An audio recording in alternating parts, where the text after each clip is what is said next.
This is the third lecture in our look at the skeletal muscle system. So today we're going to talk about muscle use.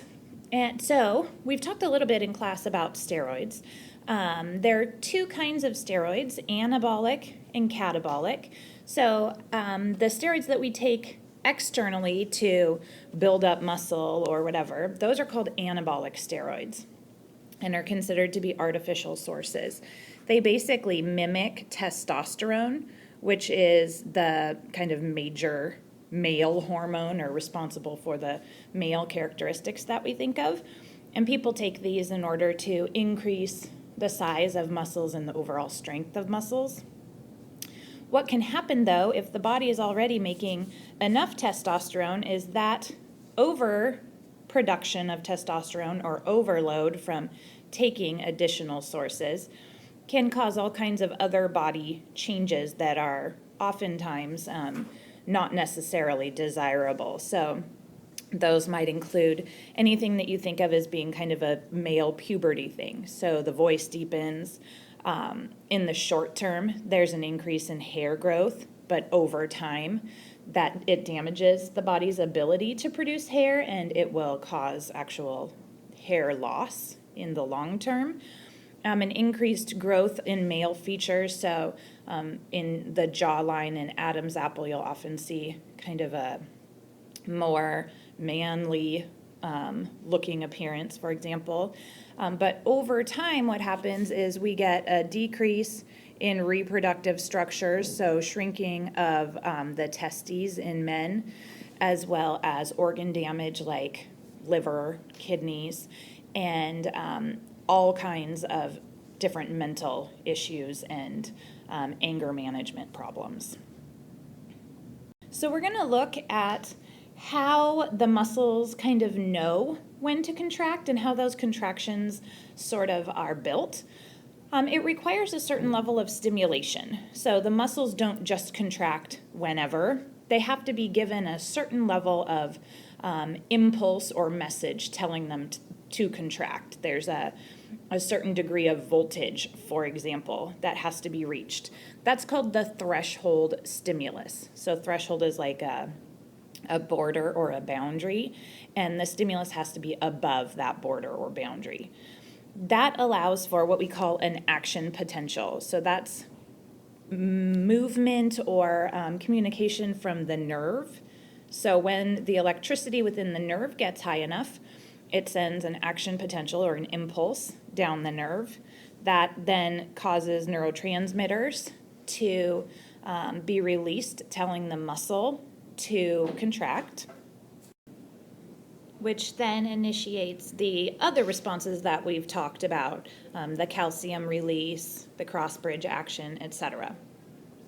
The response of a single muscle fiber, so just one little bundle of muscle, is called a twitch. There's a contraction phase where the muscle shortens, right, where the two sides pull inward and the sarcomere gets shorter. And then there's a relaxation phase where the sarcomere relaxes and lengthens back to its resting length. We can see this pattern electrically on a graph called a myogram. So a myogram looks sort of like this, what you see, well, not sort of, it looks like that. But it shows us the two different phases of the muscle contraction, the contraction phase and then the relaxation phase. There's also this stage at the beginning called the latent period. That is when the muscle is just waiting. It's technically relaxed, but it's not in the process of relaxing. It's just at its kind of resting length, waiting to receive the impulse to contract. That latent period happens after every contraction and then relaxation, which means that there's a little period of time after a muscle contracts and then relaxes where it can't really receive another message. This is a tiny period of time. It's just under 2 milliseconds. But it allows the muscle to kind of recover briefly. When individual muscle fibers contract, just one little bundle at a time, there's not really a noticeable effect outside the body. So what generally tends to happen is we get large groups of fibers all contracting simultaneously, which we can feel as a contraction, we can see as a contraction, we can observe in, action being taken. An interesting thing about muscle fibers is there are kind of two different types that do two different jobs. So slow twitch fibers are more resistant to fatigue, and they allow for kind of long-term muscle use. And then fast twitch are just the opposite. They are easily tired, but they allow for very quick bursts of energy and contraction that's pretty strong overall. The intensity of this, we're going to say twitch, if we're just looking at a single muscle fiber, the intensity of that twitch is dependent upon two things. The first one is the frequency of the stimulation, or how often, how quickly the muscle is being told to contract, and then how many fibers are being told to contract. If those two things vary, then the intensity of the muscle contraction will vary as well. Here you can see kind of the two extremes of what happens with muscle use or a lack of muscle use. Overuse of muscle, which we see from this lovely gentleman, is called hypertrophy. So troph means to eat or to nourish or to receive nutrients. Hyper obviously is additional or extra. So in this case, those muscles have received lots of additional nutrients. The exact opposite state is called atrophy, or a lack of nourishment. So this can be caused, the atrophy can be caused by things like prolonged bed rest, not being able to be active, for example. And here this could just be from lots of working out, although oftentimes when one is looking quite that developed, there are some chemical supplements and things that are also contributing to the size of the muscle. There, again, I mentioned a little bit ago about two different kinds of fibers, fast twitch and slow twitch, and I want to talk about those a little bit more in terms of use and disuse. Slow twitch fibers have, they're very well developed and very well adapted to produce activity over long periods of time. So in order to do that, they need lots of mitochondria, which are the energy powerhouses of the cell, and they need lots of blood to deliver oxygen. These fibers also have the ability to use oxygen more efficiently, which makes them able to work for longer periods of time and perform well with less intense activity. So things like swimming or cross-country running or biking, for example, tend to use slow twitch fibers. The other type, fast twitch, are for sudden short bursts of activity or very high intensity activity.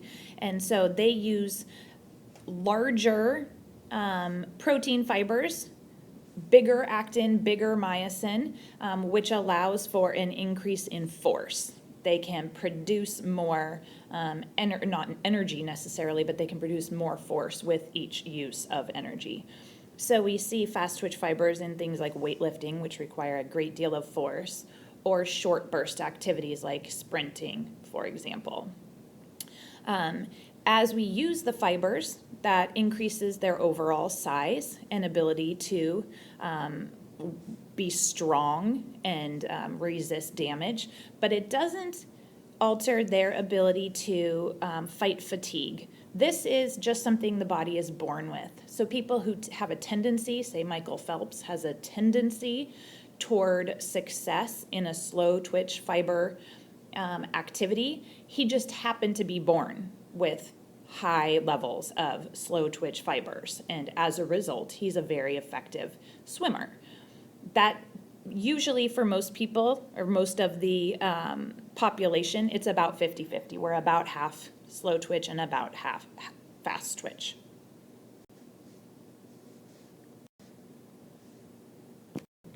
If a muscle is continuously exposed to stimulation, if it's being told all the time, contract, contract, contract, or it's being told contract, contract, contract, and that stimuli is getting bigger and bigger and bigger, then it causes the muscle to lose that latent period. So remember, our myogram wants to be calm, contracted, relaxed, calm again. But if that stimuli is very, very frequent, or the stimulation increases, it can cause the muscle to lose the ability to fully relax. And so what we get is this process called summation, which you can see here in this kind of secondary diagram, shows it really well. So the muscle fibers are contracting, and just as they're supposed to come back down into relaxation phase, they get another message, so they contract, and then another message to contract, and then another message to contract, and you see that contraction intensity really amps up.